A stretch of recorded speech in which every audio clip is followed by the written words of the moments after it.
होगा और अगर सब मिलकर कोशिश करें तो रास्ता निकल सकता है। राजू के चेहरे पर एक उम्मीद की किरण जागती है। हाँ बाबा जी, अगर सब मिलकर काम करें तो हम पानी ढूंढ सकते हैं। हमने पहले कभी यह कोशिश ही नहीं की। लेकिन इतनी कठिन जमीन में नया कुआं खोदना आसान नहीं। मुश्किल जरूर है, नामुमकिन नहीं। अगर हम मिलकर काम करें तो ये हो सकता है। राजू खड़ा हो जाता है। उसकी आंखों में एक नई रोशनी है। तो फिर हम कल से काम शुरू करेंगे। मैं गांव के सभी युवाओं को इकट्ठा करूंगा। हम मिलकर नया कुआं खोदेंगे। यह कहते हुए वह शामू के साथ गांव के दूसरे युवाओं को बुलाने के लिए निकल पड़ता है। कहीं दूर से गरज की हल्की सी आवाज आती है, जैसे आकाश ने उनकी उम्मीदों की गवाही दे दी हो।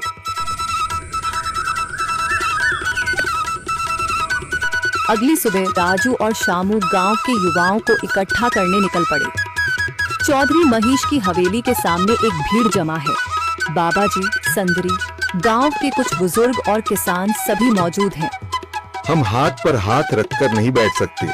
अगर अल्लाह ने हमें हिम्मत दी है तो हमें खुद पानी के लिए मेहनत करनी होगी। हम एक नया कुआं खोदेंगे। लेकिन राजू, क्या हमें यकीन है कि वहाँ पानी मिलेगा? बेटा, पानी जमीन के अंदर होता है, बस सही जगह खोदने की जरूरत है।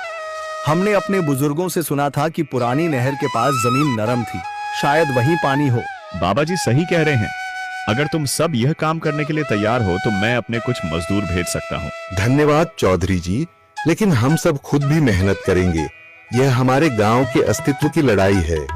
संदरी, जो अब तक चुप थी, आगे बढ़ती है। हम औरतें भी पीछे नहीं रहेंगी। हम पानी लाने की व्यवस्था करेंगी, खाना बनाएंगी, ताकि तुम सब आराम से काम कर सको। यही हिम्मत चाहिए थी संदर। पूरा गांव एक नई उम्मीद के साथ कुआं खोदने की तैयारी में जुट जाता है। दूसरी ओर कुआं खोदने का काम शुरू हो चुका है। राजू, शामू और दूसरे युवा बेलचे चलाने लगते हैं। मिट्टी बाहर निकाली जाने लगती है। तेज गर्मी के बावजूद सब पूरी हिम्मत के साथ जुटे हुए हैं। दोपहर की तेज धूप जमीन आग की तरह तप रही है। गांव के लोग लगातार कुआं खोदने में जुटे हैं। हाथ छिलने लगे हैं, माथे से पसीना बह रहा है, मगर किसी ने हार नहीं मानी। महिलाएं पानी और सत्तू लेकर आती हैं ताकि पुरुषों को कुछ राहत मिले। हमें और गहराई तक जाना होगा। अब तक सिर्फ सूखी मिट्टी और पत्थर ही निकल रहे हैं। राजू, यह बहुत कठिन काम है। अगर हमें पानी न मिला। अल्लाह मेहनत करने वालों को कभी निराश नहीं करता बेटा। तुम सब अपनी कोशिश जारी रखो, पानी जरूर निकलेगा। हिम्मत मत हारो। अगर अब रुक गए तो फिर कभी पानी नहीं मिलेगा। सभी फिर से जोश में आकर काम में जुट जाते हैं, मगर सूरज की तपिश बढ़ती जा रही है और कई लोगों की सांसें तेज चलने लगती हैं। तभी एक तरफ से रामलाल और उसके आदमी हंसते हुए आते हैं। अरे भाई, तुम्हें लगता है कि जमीन तुम पर रहम करेगी? हाँ हाँ, ना समझ लोग, ये सब बेकार की मेहनत है। रामलाल, हमारा हौसला मत तोड़ो। अगर तुम मदद नहीं कर सकते तो कम से कम मजाक भी मत उड़ाओ। मदद? हाँ, मैं अपने कुएं का पानी बेच सकता हूँ, मगर मुफ्त में नहीं दूंगा। राजू सब अनसुना कर फिर काम में लग जाता है। शाम होने लगती है, लेकिन अभी तक पानी का नामो निशान नहीं। कुछ लोग मायूस होकर पीछे हटने लगते हैं। राजू, शायद रामलाल सही कह रहा है। यह सब बेकार है। नहीं शामू, हमें हार नहीं माननी। अगर आज हार गए तो फिर कभी हिम्मत नहीं कर पाएंगे।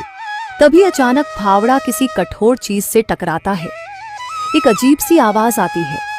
राजू चौंक कर देखता है और जल्दी जल्दी मिट्टी हटाने लगता है। अचानक एक ठंडी लहर महसूस होती है। सभी लोग दौड़ कर आते हैं। जैसे जैसे मिट्टी हटती है, नीचे से गीली जमीन नजर आने लगती है। सब हैरान रह जाते हैं। सुभान अल्लाह, मैंने कहा था ना, अल्लाह हमारी मेहनत को झाया नहीं करेगा। राजू और बाकी सभी जोर लगाते हैं। कुछ ही पलों बाद अचानक मिट्टी के नीचे से पानी की एक छोटी सी धारा फूट पड़ती है। गांव वाले खुशी से चिल्ला उठते हैं। पानी पानी निकल आया। यह अल्लाह की कुदरत है रामलाल, जिस पर तुम्हें यकीन नहीं था।